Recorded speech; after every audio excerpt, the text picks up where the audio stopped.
сақтаған, қайтейін қанатым жоқ қалып барам. Өмірдің жолы күрделі әрі бұралаң, жаратушымыз оны ақ қарадан құраған, қарасына пенде қамығып, кейде қанжылап, тағдыр талқысына еріксіз көніп шыдаған. Өзің жайлы айта алмаймыз тауысып, ел айтады, жұрт айтады жарысып, көпшілікпен алған алғыс сауабың жатқан шығар рухың менен қауышып деп. Ардақты әке, адал дос, сүйікті жар бола білген Серікбол Қожаниязұлы жалған дүниемен қоштасып, арамызда болмағанына тура 1 жылға таяды. Оның бойынан біз әрқашан азаматтықтың, ұлтжандылықтың жарқын нышанын көруші едік. Қазақ елінің біртуар азаматы, халықтың мүддесін бәрінен биік қоятын денсаулық саласының қызметкері Серікбол Қожаниязұлының Қызылорда облысына сіңірген еңбегі зор. Адамды лауазымына, ұлтына, руына бөліп алаламайтын, кімнің болса да жақсылығының жанында жүріп, қайғысына ортақтасуға тырысып бағатын. Сол бала мінез, аңқылдақ ағамыз қазір арамызда жоқ. Отбасына әрдайым қамқор бола білген, жастайынан ешкімнің көңілін түсірмеуге тырысатын дейді қарындасы.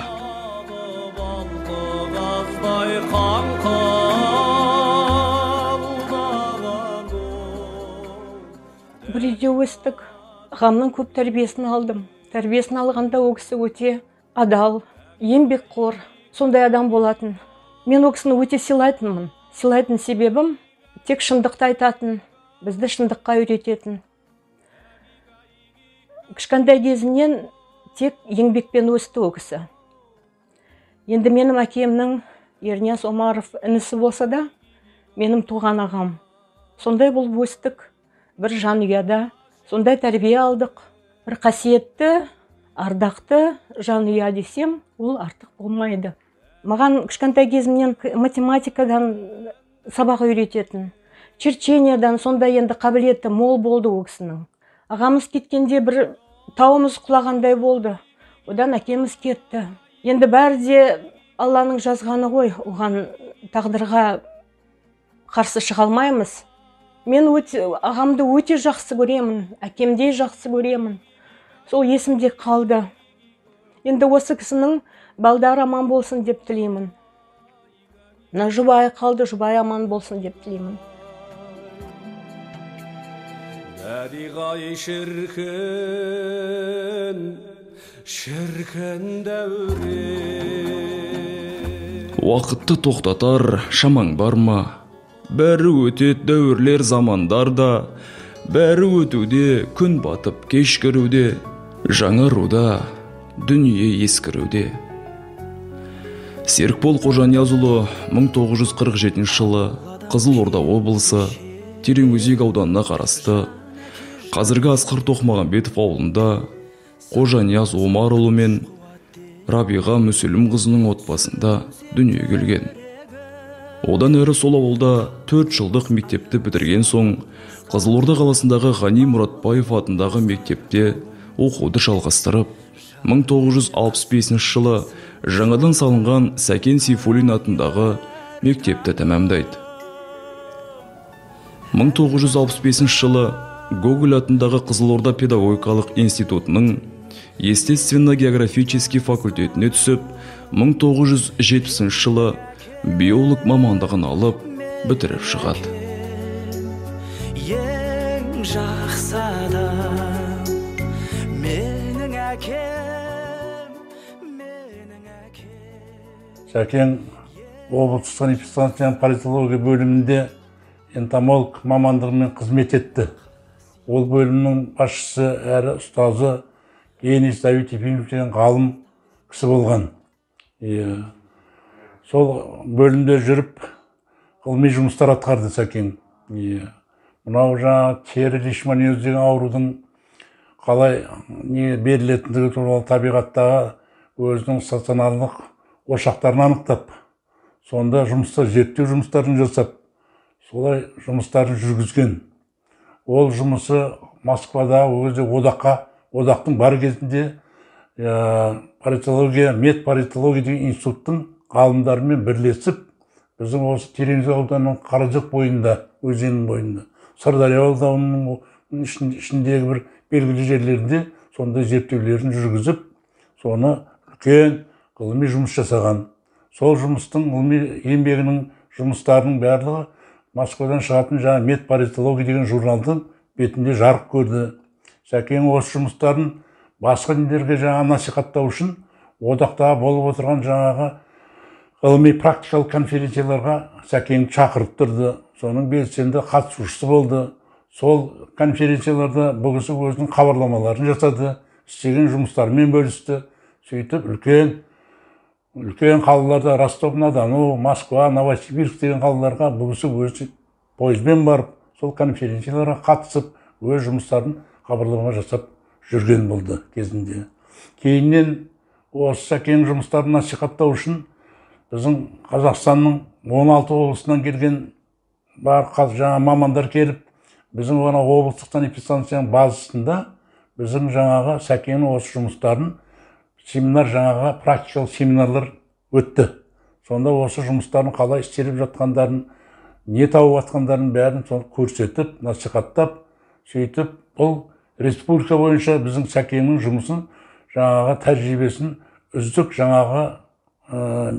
үздік мектебі деп, тәжірибе мектебі деп белгіледі. Сөйтіп келіп мамандар Сәкеннің жұмыстарымен танысып, сол жұмысты өздерінің облыстарында жалғастырып жүрді. Біз енді бір-бірімізге жақын болдық, сырлас болдық. Өзіміздің бойымызға нелерімізді бөлісіп тұрдық, ақылдасып жүрдік. Бірге барып, бірге тұрып жүрдік. Кеше зейнеткерлікке шықсақ та, бір-бірімізбен сол телефон арқылы отбасымыздың аман саулығын біліп тұрдық. Енді Сәкен өмірден озса да, оттың басында дәкен қалып, сол Сәкеннің нелерін, бастамаларын бәрін қазір жалғастырып, сол үйдің үлкен несі болып отыр, балаларға, немере шөберелеріне тірегі болып отыр, ақылшысы болып отыр, анасы. Сондықтан мен ойлаймын, сол енді Сәкенге үлкен денсаулық тілегім келеді. Сәкеннің көрмеген қызығын немере шөберелерімен көріп, ағайын туысының ортасында сондай құрметті, сыйлы болуына тілектестігімді білдіремін.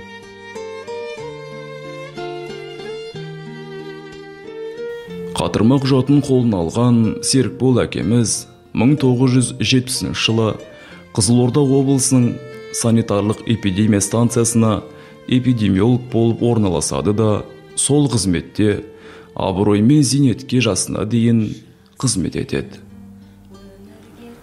Ол Қызылорда облысының эпидемиологиялық қызметінің дамуына үлкен үлес қосып, мемлекет тарапынан 2015 жылы 3 желтоқсанда тұңғыш президент Назарбаевтың жарлығымен құрмет орденімен марапатталды.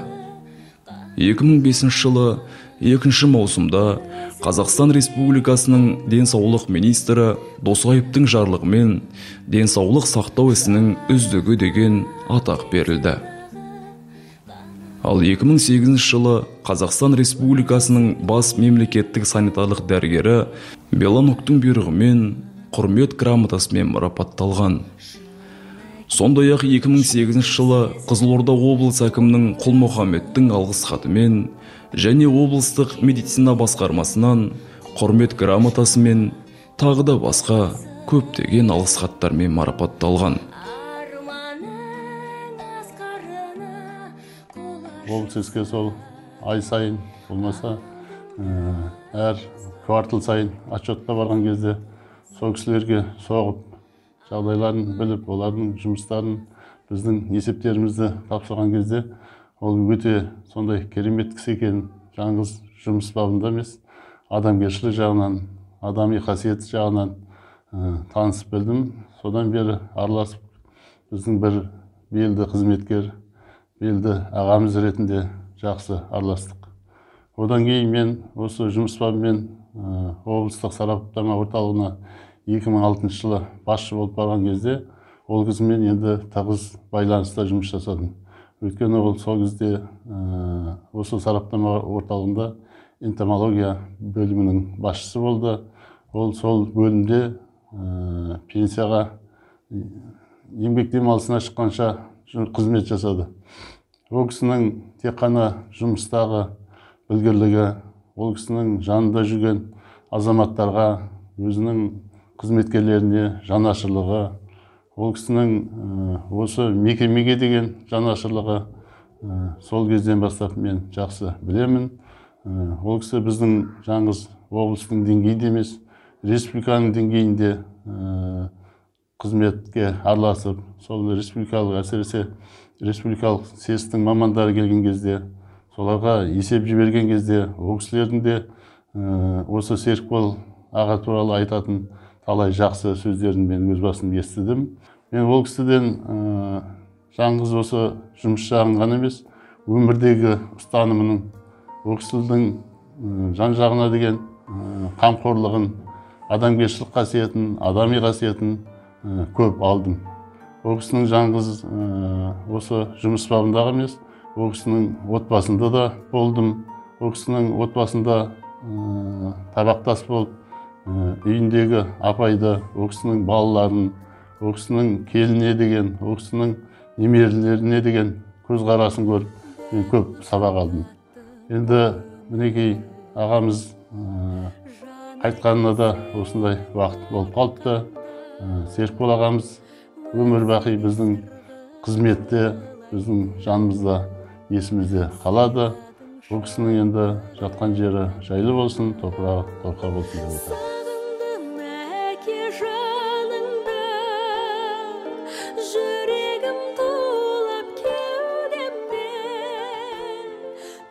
мың 1970 жылы Серікбол Қожаниязұлы үшін оңтайлы жыл болды.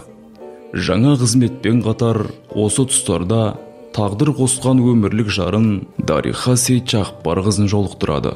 Берекелі шаңырағында 2 ұл, 1 қыз тәрбиелеп, отбасының ұйытқысы бола білген азамат еді.